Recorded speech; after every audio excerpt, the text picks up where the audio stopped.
They had the fame, the fans, the fire.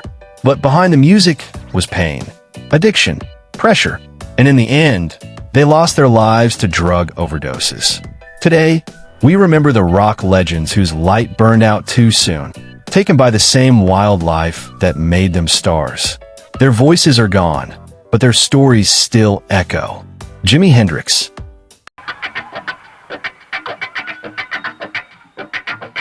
Jimi Hendrix didn't just play guitar.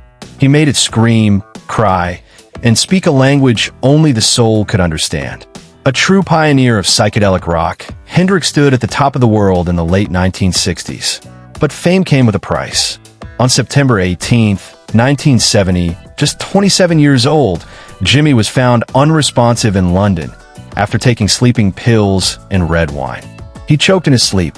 Another genius, gone too soon. Janis Joplin.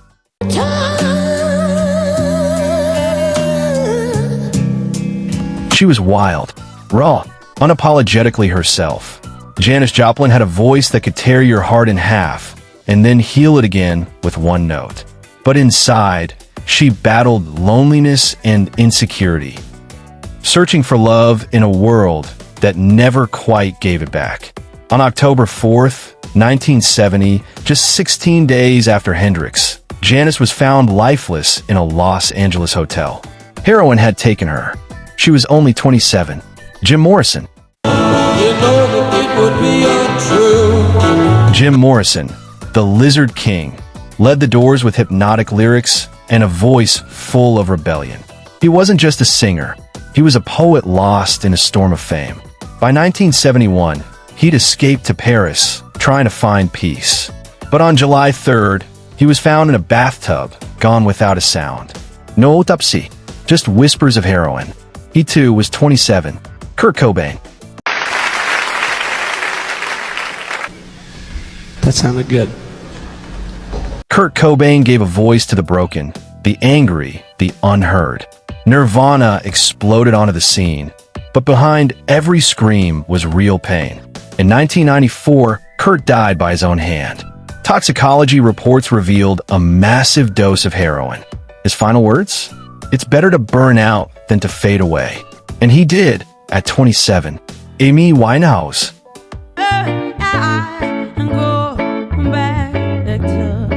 Amy Winehouse was jazz, soul, heartbreak, and grit, wrapped in eyeliner and a beehive.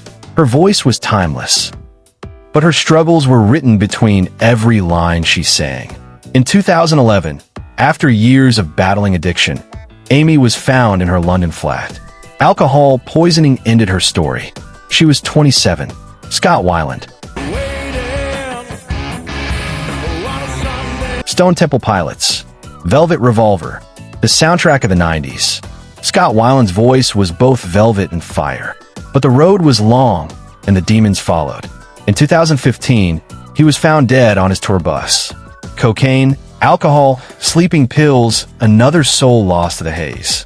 He was 48. Michael Jackson, the king of pop. A musical genius who started as a child and changed the world. But fame took its toll. In 2009, Michael Jackson died from a lethal mix of prescription drugs, given by the very people trusted to keep him safe. He was 50. Elvis Presley.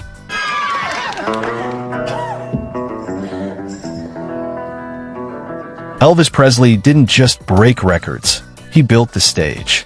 But the man who moved millions was quietly falling apart. On August 16, 1977, Elvis was found unresponsive at Graceland. Years of prescription drug use had caught up with him. The king was gone at 42. Prince. He was music royalty. Prince blurred lines, shattered expectations, and redefined performance. But behind the brilliance was pain. In 2016, he died from a fentanyl overdose, alone in his Paisley Park estate. A world icon, lost to a counterfeit pill. He was 57. Chester Bennington.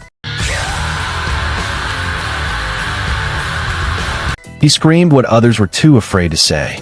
Chester Bennington of Linkin Park gave the broken a voice, and he meant every word. But in 2017, the pain inside grew louder than the music. Chester died by his own hand, with alcohol and drugs in his system. He was 41. Andrew Wood.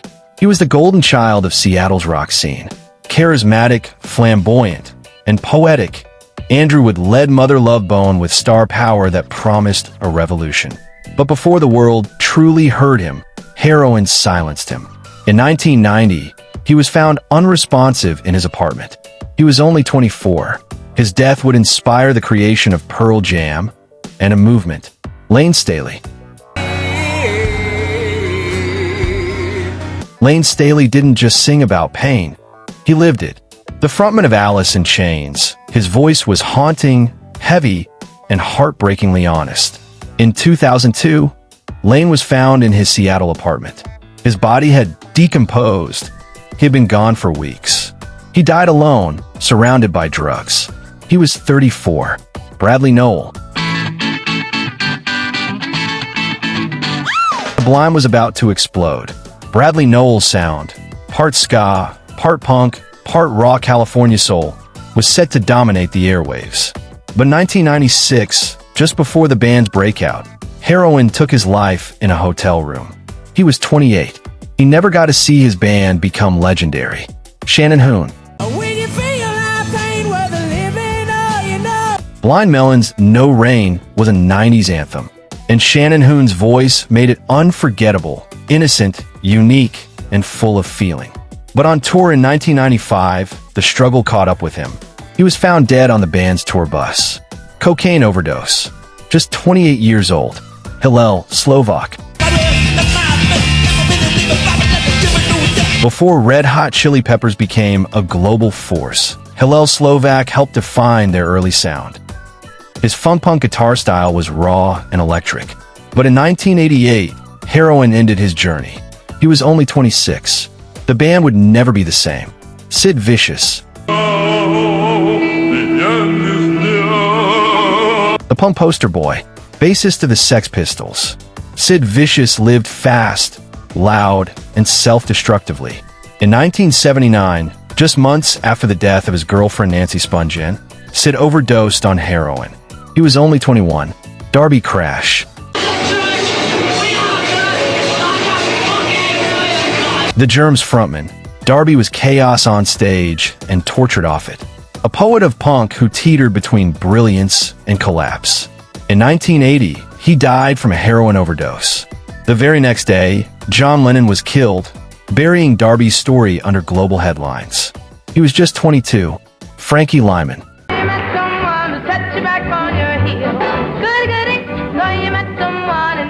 At 13, he was a star with Why Do Fools Fall in Love? But behind the innocent smile was a boy the industry chewed up and left behind. In 1968, years after falling from the spotlight, he was found dead from a heroin overdose.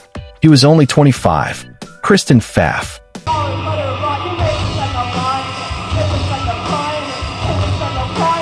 She played bass for Hole.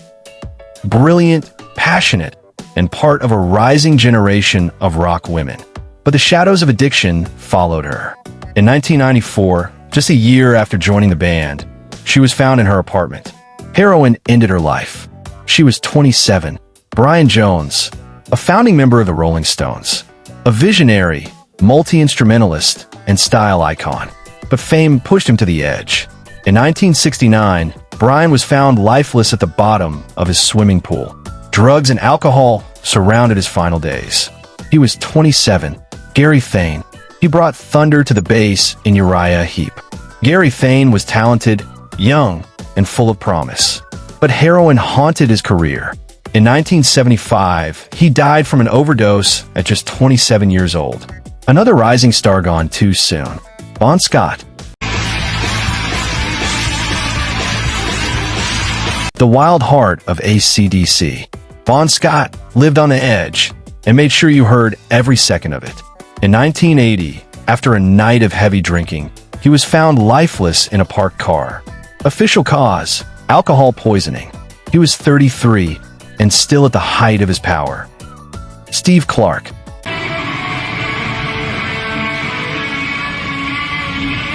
Def Leppard's riff master.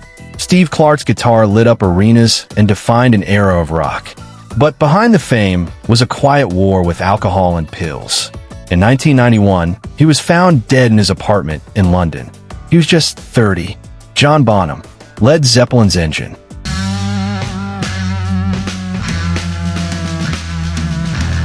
Bonzo didn't just play the drums, he attacked them. But after drinking excessively during rehearsals, he passed out and never woke up. On September 25, 1980, he died from alcohol-related asphyxiation. He was 32. Keith Moon,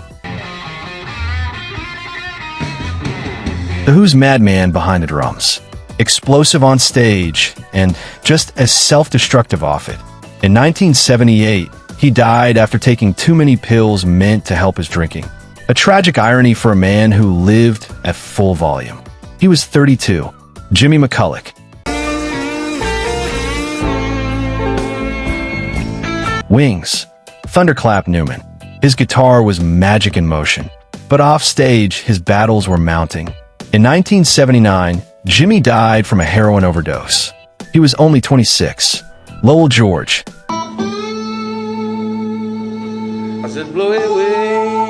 Founder of Little Feat. His music was soulful, southern, and sincere.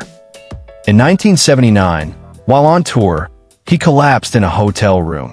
Drugs were suspected. He was just 34. Mike Bloomfield.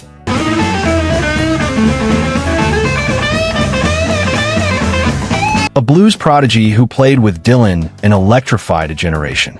But heroin stole his future. In 1981, Mike was found dead in his car. A legend lost at 37. Brent Midland. Grateful Dead's keyboardist with a voice that could float and soar. His harmonies colored their iconic sound. In 1990, Brent died from a speedball overdose, mixing cocaine and morphine. He was 37. Johnny Thunders.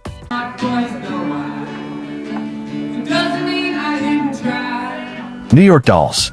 Heartbreakers. Johnny Thunders brought punk attitude to rock and roll. In 1991, he was found dead in New Orleans. Heroin suspected, though his death still raises questions. He was 38.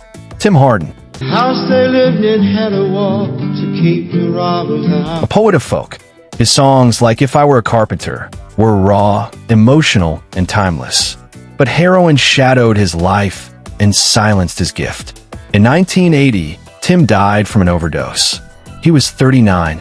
Another soul lost behind the softest melodies. John Kahn. Best known as the bassist for the Jerry Garcia Band. A quiet backbone of rhythm and soul. In 1996, John passed away due to heart failure tied to years of drug use. He was 48. Quiet in life, quiet in death. His legacy still resonates. D.D. Ramone. Punk's pulsing heartbeat. DD's bass lines helped launch the Ramones and the entire punk movement. But heroin chased him for decades. In 2002, it caught up to him. He died at 50. Brian Cole.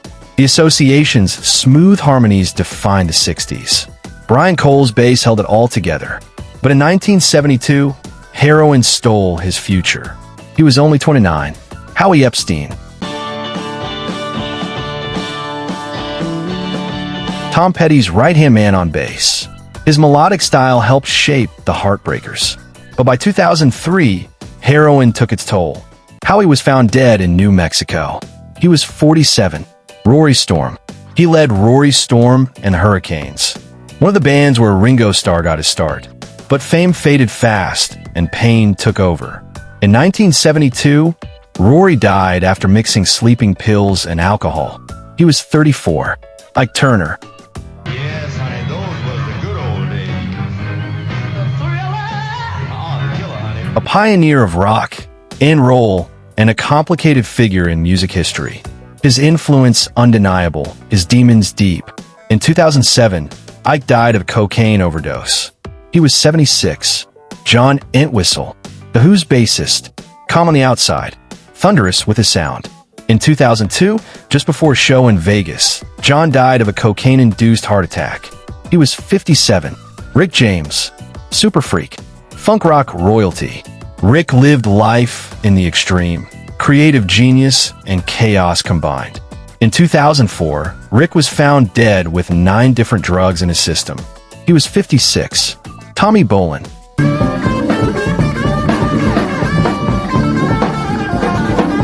He played guitar for Deep Purple.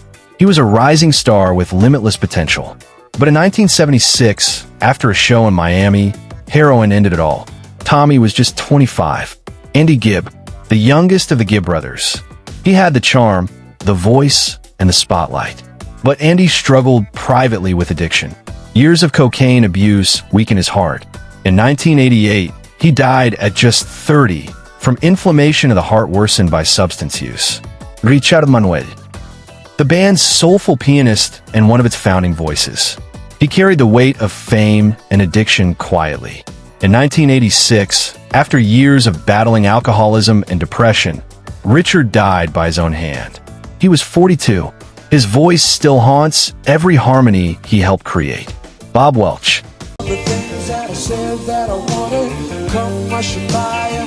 Fleetwood Mac's bridge between blues and pop. He shaped their sound in the early 70s, then stepped away. In 2012, with chronic pain and prescription dependency weighing him down, Bob ended his life. He was 66. Another voice silenced too soon. Brad Delp, the voice of Boston. His vocals soared across stadiums and generations. But behind the scenes, Brad battled deep emotional pain. In 2007, he took his own life. While not drug-related, his story is part of the same silent struggle. He was 55. Tom Fogerty, Creedence Clearwater Revival's rhythm guitarist. While his brother John stood in the spotlight, Tom's rhythm carried their sound. He died in 1990 from complications after a tainted blood transfusion. During surgery linked to long-term health damage from past drug use. He was 48. Juice WRLD. Juice WRLD, 999, new Lenny Kravitz. These niggas ain't on shit, I'm a savage. He blurred the lines between rap, rock, and raw emotion. A voice of Gen Z, open about his pain and prescriptions. In 2019, after landing at a Chicago airport, he collapsed. Oxycodone and codeine were found in his system. He was just 21. Whitney Houston. Her voice defined a generation. She rose higher than anyone, but the fall was just as hard. In 2012, Whitney was found in a hotel bathtub. Cocaine and drug-related heart disease played a role. She was 48. Taylor Hawkins. I'm a drummer. I have a purpose. The energy behind Foo Fighters. Taylor's drumming was wild, joyful, and relentless. But in 2022, while on tour, he died in his hotel room. 10 substances were found in his system. He was just 50. Chris Cornell. His voice could roar or whisper, break you or lift you. From Soundgarden to Audioslave, he redefined rock for a new age. In 2017, after a show in Detroit, Chris died by his own hand. Prescription medications were also found in his system. He was 52. Kevin Dubrow, the voice of Quiet Riot. Loud, fearless, and powerful. In 2007, Kevin was found in his home in Las Vegas. Cocaine overdose ended his story. He was 52. David Byron. Sunrise and you. The original voice of Uriah Heep. His vocals were powerful, theatrical, and unforgettable. But the struggles behind the scenes were heavy. In 1985, David died from liver failure brought on by years of alcohol abuse.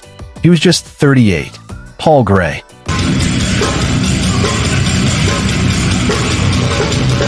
Slipknot's masked bassist.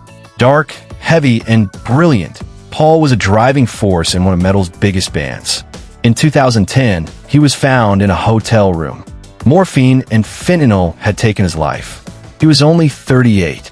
Billy Murcia, the New York Dolls' original drummer. Just as punk was starting to form, Billy brought the beat. But in 1972, while on tour in England, he passed out during a party and choked to death after taking drugs. He was only 21. Nick Drake. His songs were quiet, his pain loud. Nick Drake's folk ballads would inspire generations long after his death. In 1974, he overdosed on antidepressants. Whether intentional or accidental, The world lost him at just 26. Judy Sill.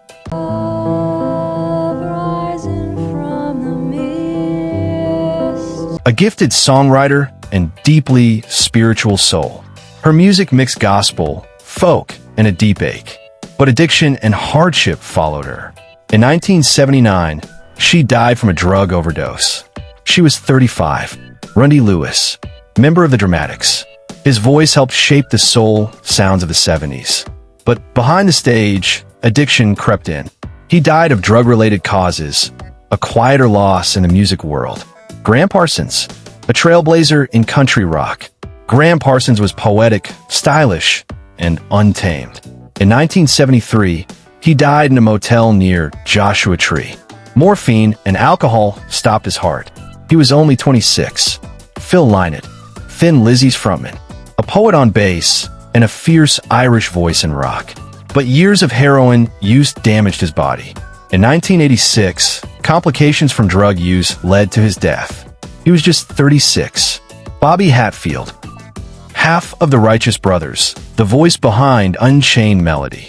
In 2003, just before a concert, Bobby was found dead in his hotel room. A cocaine-induced heart attack ended his story. He was 63.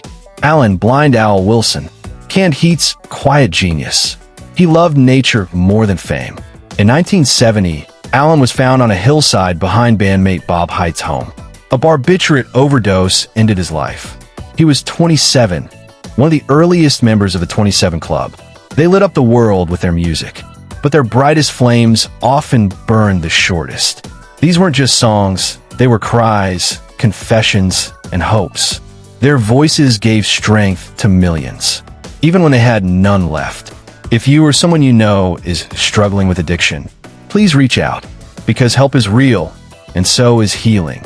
If this tribute touched you, please like, share, and subscribe. Let their music live on. Let their stories never be forgotten.